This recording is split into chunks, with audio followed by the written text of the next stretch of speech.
లైఫ్లో కూడా అదే. చిన్నప్పుడు సిక్స్త్ క్లాస్ నుంచి లవ్ చేసుకున్నాం. డిగ్రీ అయిపోయింది. నేను ఇండస్ట్రీకి వచ్చేసాను. ఒక స్టాండప్ కమెడియన్గా ట్రై చేస్తున్నప్పుడు జస్ట్ ఇయర్లీ వన్స్ వాళ్ళ ఊరు వెళ్తాను. ఆ అమ్మాయితో పండగ వాతావరణంలో అలా చూస్తాను, ఫోన్ మాట్లాడతాను, అంతే. ఇంకా అంతకుమించి ఏమి ఉండదు. సో ఇది రొటీన్గా జరుగుతున్న టైంలో నేను ఇండస్ట్రీకి వచ్చాను. ఇండస్ట్రీలో స్టాండప్ కమెడియన్గా ఒక షో చేస్తాను. ఎంత చేసినా నాకు పేరు రావట్లేదు. అసలు ట్రై చేస్తున్నా 1 year అయిపోయింది. అప్పటికే ఇంకా అసలు పేరు రావట్లేదు. నేను అప్పుడు ఒక డిసిషన్ తీసుకున్నా, ఏంటంటే నీకు ఎక్కువ టైం ఇచ్చేస్తున్నాను నేను. సో దీనివల్ల నేను కొంచెం రైటింగ్ మీద కాన్సన్ట్రేట్ చేయలేకపోతున్నాను. నేను అప్పుడప్పుడు ఫోన్ చేస్తాను. సో అర్థం చేసుకో, లైఫ్లో సెటిల్ అయితే మనమే పెళ్లి చేసేసుకోవచ్చు అని చెప్పాను. చెప్పిన తర్వాత ఒక 1 month నేను ఫోన్ చేయలేను. ఎందుకో దాని తర్వాత ఒకరోజు నేను ఫోన్ చేస్తే కలవలేదు. దాని తెల్లారి మా ఫ్రెండ్ గారికి ఫోన్ చేసి, ఒరే అమ్మాయి కనపడట్లేదంటే నువ్వు ఏమైనా తీసుకెళ్ళిపోయావా అన్నాడు. ఒరే నేను రాత్రి ఫోన్ చేశా, నాకు తెలియదురా అని చెప్తే, లేదు అంటే వాళ్ళ ఊరు మొత్తానికి తెలుసు నేనే తన బాయ్ ఫ్రెండ్ అని. ఎందుకంటే నేను ఆ ఊళ్ళోనే చదువుకున్నాను కాబట్టి అందరూ అదే అనుకున్నాను. అప్పుడప్పుడే ఆ స్టాండప్ షో చేస్తా, చిన్న టీవీలో కనపడుతున్నాను కాబట్టి ఆ టీవీలో కనపడుతుంది కదా అతను తీసుకెళ్ళిపోయి ఉంటాడు హైదరాబాద్ అనుకుంటారంట. సో వాళ్ళతో ఇంకా నేను అలా మాట్లాడుతున్నా. 2 రోజుల తర్వాత కూడా నేనే కేసు పెట్టేశారా అన్నాడు. అమ్మ ఏంట్రా, నాకు మా ఇంట్లో చెప్పుకోలేను నాన్న, ఇలా జరిగిందని మా నాన్నకి చెప్పుకోలేను, ఏం తెలియదు నాకు, అయిపోయింది ఇంకా చెక్కేస్తారా ఇంకా మన బస్సు అని అనుకుని నేను భయపడుతున్నాను. ఇంకా పోలీస్ కాల్స్ వస్తాయి, మరి నీ నెంబర్ కూడా ఇచ్చారు, నాకు తెలిసింది, మా ఊరు ఒకటి చెప్పాడు ఇంకా అని చెప్పాడు. సరే ఇంక నేను మనసులో అనుకుని సరే జరిగింది. నా భయం ఏంటి, నేను అవాయిడ్ చేసానని ఏమైనా చేసుకుందేమో అనేది నా భయం. ఒకవేళ అలా చేసుకుంటే నా మీదకి వస్తుందేమో అని ఇంకో భయం. ఆ తర్వాత వాడు ఒక గంట తర్వాత ఫోన్ చేసి, అమ్మాయి వేరే ఒకటి పెళ్లి చేసుకుని వచ్చేసినట్ట స్టేషన్కి, అతనంటే ఇష్టం అని చెప్పిందంట అని చెప్పగానే నేను దాదాపు 8.5 years లవ్ స్టోరీ నాది. నేను ఇంకా ఆ రోజు నుంచి మొదలు పెడితే ఒక 4 నెలలు డైలీ ఏడుస్తూనే ఉండేవాడిని. నా లైఫ్లో ఆ 4 నెలలు నేను అసలు మనిషిలో ఉండేవాడిని కాదు. లిటరల్లీ నేను రాసేవాడిని, కాన్సన్ట్రేట్ చేసి స్టాండప్ చేసేవాడిని. కానీ మా అమ్మ వాళ్ళకి తెలిసేది లేదు. నేను హైదరాబాద్లో రూమ్లో ఉండేవాడిని కదా, ఫుల్ ఇచ్చేసేవాడిని. తన ఫోటో నాది, నేను 10th classలో దిగిన ఫోటో ఒకటి ఉండేది. అలా ఉంటుంది, ఇది చెయ్యాలి అని చెప్పేవాళ్ళు కూడా లేరు. నేను షేర్ చేసుకోవడానికి నా రూమ్మేట్ మా అన్న. సో వాళ్ళు నిద్రపోయాక తీసి ఆ ఫోటో తీసి ఏడుస్తూ ఉండేవాడిని. నాకు తెలియదు ఇలా కూడా జరుగుతాయి లైఫ్లో, ఇలాంటివి జరుగుతాయని నాకు తెలిసేది కాదు. లేరావాలని చెప్పేసి నేను బాగా కష్టపడ్డాను. 2 years గడిచిపోయాయి. అప్పటికి 2 years గడిచిపోయాయి. మొత్తం 3 years. నిజంగా చెప్తున్నా, ఒక్కరు గుర్తుపట్టేవాళ్ళు కాదు రోడ్డు మీదకి వెళ్తే. 3 years మళ్ళీ ఆ స్టాండప్ షోస్ చేస్తూనే ఉన్నాను, ఒక్కరు గుర్తుపట్టేవాళ్ళు కాదు. ఒకరోజు నాకు ఇంత పెద్ద మెసేజ్ వచ్చింది, ఇంత పెద్ద మెసేజ్ నా గురించి. ఎందుకంటే నేను మీ స్టాండప్కి ఫుల్ ఫ్యాన్ అయిపోయాను. అసలు ఒక వ్యక్తి ఒక్కడే నుంచొని ఇంతలా నవ్వించగలడా అని నేను ఆశ్చర్యపోయాను మిమ్మల్ని చూసి. మీ వే ఆఫ్ టాకింగ్ కానీ మీ వే ఆఫ్ పనిచేసి నాకు చాలా బాగా నచ్చాయి అని చెప్పి ఒక పేజ్ నుంచి నాకు ఫుల్ మెసేజ్లు వచ్చాయి. ఇంత పెద్ద మెసేజ్ వచ్చింది. సగం ఇంగ్లీష్లో వచ్చింది, నాకు సగం అర్థం కదా, అర్థమైనంత వరకు చదువుకున్నా, నాకు పెద్ద ఇంగ్లీష్ రాదు. సో చదువుకొని నేను థ్యాంక్ యూ అండి అని పెట్టిన తర్వాత మీకు ఓకే అయితే మీ నెంబర్ షేర్ చేస్తారా అని చెప్పేసి అడిగింది. నాకు దాని తర్వాత తెలిసింది ఏంటంటే నా ఫ్రెండ్ వాళ్ళ ఫ్రెండ్ తను. సో వాడు నా ఫ్రెండ్ అని చెప్పడం వల్ల చూసిందని సంథింగ్, దాని తర్వాత తెలిసింది. సో నేను నెంబర్ షేర్ చేసా, మాట్లాడుకున్నాం. తను చెప్పింది నేను ఇలా డాక్టర్ చదువుతున్నాను అంటే, డాక్టర్ నవ్వించగలిగానా నేను అని ఒక చిన్న ఇదనిపించింది. అప్పటికి నాకు నిజంగా ఫేమ్ లేదు. నా ఫేమ్ చూసి ఒకవేళ అమ్మాయి నన్ను ఇష్టపడుతుందేమో అనుకోవటానికి కూడా నాకు ఫేమ్ లేదు.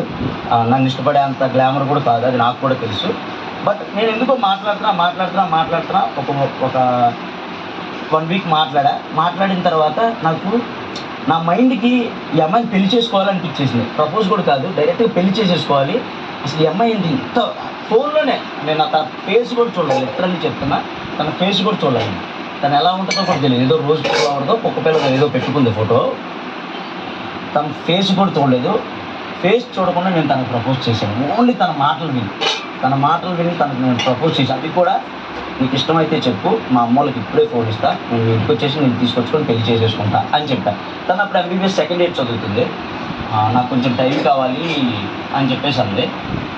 అప్పటి వరకు మాట్లాడతా, బట్ టైం కావాలని చెప్పింది.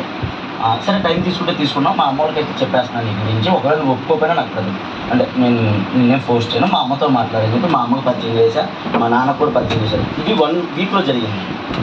3 months ఇంకా మళ్ళీ ఫోన్లో మళ్ళీ ఎప్పుడో అడగంగా ఎప్పుడుకో ఒక ఫోటో పంపించింది, తన ఫేర్వెల్ రోజు దిగిన ఫోటో పంపించింది.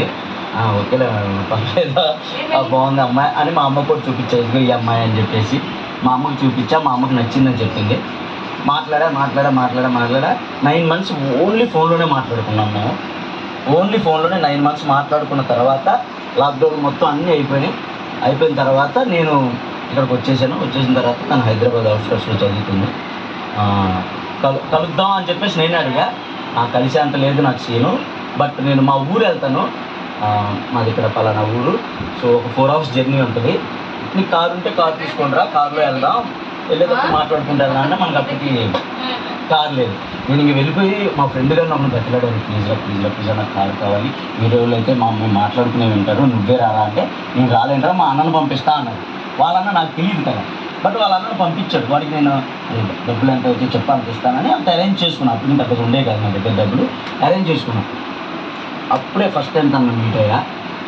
ఆ 4 hours జర్నీలోనే మాట్లాడుకున్నాం. ఆ 4 hours జర్నీలోనే నేను ఇంకా చచ్చినా బతికినా ఇంకా దీంతోనే బతకాలి, ఇంకా నాకు నో ఆప్షన్ అని ఫిక్స్ అయిపోయా. ఆ 4 hours తను చూసినప్పుడు, తను మాట్లాడినప్పుడు తను నేను వేస్ట్ ఫెలో అని పిలుచుకుంటాను ముద్దుగా. తను నన్ను వేస్ట్ అమ్మ అని పిలిచింది తిరిగి, వేస్ట్ ఫెలో అని పిలుస్తా. అంటే నాకు అసలు అప్పటికి పేరు లేని పర్సన్, నేను కామెడీ చేస్తే జనాలు నవ్వుతారని కూడా నమ్మలేని పర్సన్ నేను. ఆ టైం నుంచి ఈరోజు ఇక్కడ దాకా రావడానికి ఏం సపోర్ట్ తనే, నువ్వు చేయగలవు నువ్వు అని ప్రతిదీ నా షూ దగ్గర నుంచి మొత్తం నా బట్టలు కానీ అన్నీ తనే సెలెక్ట్ చేసింది. నేను ఏ రోజు ఏది వేసుకోవాలి, ఏ రోజు ఏం చేయాలి, ఏ రోజు ఏం తినాలి, అన్నీ ఆమె చూసుకుంటుంది.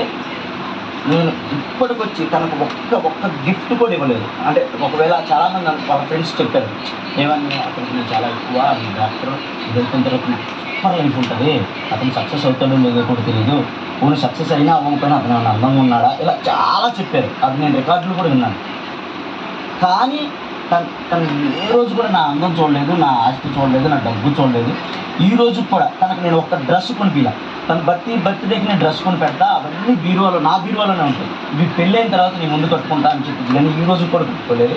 తనకు నేను ఇచ్చే గిఫ్ట్ ఏదైనా ఉందంటే డైలీ తను నా కారులో పోయి ఒక తందూరి చాయ్ ఇప్పిస్తా, అది తనకి డైమండ్ నెక్లెస్తో సమానంగా ఫీల్ అయింది. అంత మంచి పర్సన్. ఇంత జరిగా నేను ఒక 4.5 years నుంచి మేము మంచిగా కలిసే ఉంటున్నాం, మంచిగా ఉంటున్నాం. చాలా గొడవలు అయ్యాయి, అన్నీ జరిగాయి. అన్నీ జరిగాక కూడా అంటే మనకు అనిపించింది అంటే మనం ఏంటంటే కొంత ఫస్ట్ 6 months ఒకలాగా ఉంటుంది, దాని తర్వాత నుంచి ఒకలాగా ఉంటుంది. నేను అస్సలు దేకేవాడిని కాదు, అస్సలు పట్టించుకునేవాడిని కాదు. నేనేంటి షూట్లో బిజీగా ఉండటం వల్ల తనకి టైం ఇచ్చేవాడిని కాదు, తను చిరాకు పడేవాడిని, తిట్టేవాడిని, చాలా చేసేవాడిని. అబ్బా నేను ఇక్కడికి వచ్చాక ఇంత నా మైండ్ ఎలాంటి మైండా, నేను ఇబ్బంది పెట్టాను అతన్ని అని నేను రియలైజ్ అయ్యి రోజు మీరు పడుకున్నాక మిమ్మల్ని నవ్విచ్చేస్తాను, కానీ పడుకున్నాక నేను దుప్పటికప్పుడు నేర్చేస్తాను. నేను తను ఎంత ఇబ్బంది పెట్టానా అని చాలా ఫీల్ అవుతాను నేను. ఎందుకంటే వాళ్ళ అమ్మ దగ్గర కూడా వెళ్ళట్లేదు. అబ్బా తను అంత ప్రేమ చేసింది నన్ను. సింగిల్ పేరెంట్ వాళ్ళ అమ్మ దగ్గర కూడా వెళ్ళట్లేదు. నువ్వు వెళ్ళు, దసరాకి వెళ్ళి ఒక 10 రోజులు మీ అమ్మ దగ్గర ఉంటా అంటే నేను వెళ్ళను, నేను నీ దగ్గరే ఉంటాను అంటది. అలాంటి పర్సన్ ₹1 ఇవ్వలేదు. అబ్బా నా అకౌంట్ నుంచి ఈ రోజు కూడా తనకు ₹1 పట్టలేదు. నా కోసం అలా ఉండిపోయింది. ఈ నవంబర్కి తను ఫారెన్ వెళ్ళాలి పీజీ చేయడానికి. నేను బిగ్ బాస్కి వస్తున్నానని ఆపేసుకుంది, తన లైఫ్ ఆపేసుకొని నేను అవసరమైతే నేను లేకపోతే ఇవన్నీ ఎవరు చూసుకోలేరు, మీ అమ్మకి ఇవన్నీ తెలియవు, నువ్వు నాకు ఏమేం చేయాలో చెప్తానికి ఏం తెలియదు, ఇండస్ట్రీ గురించి ఏం తెలీదు, ఒక కాస్ట్యూమర్ నెంబర్ తెలియదు, ఎలాంటి ఏం చేయాలో తెలియదు, అసలు బిగ్ బాస్కి ఎలాంటి కాస్ట్యూమ్స్ కావాలో కూడా తనకు తెలియదు. అలాంటి పర్సన్కి నా ఫోన్ అప్పచెప్పి వచ్చాను. ఒకవేళ నేను నామినేషన్స్లో ఉంటే అందరూ ఫోన్ చేసి బతిలాడుకోవాలి మా ఊరికి ఓటేయండి అని.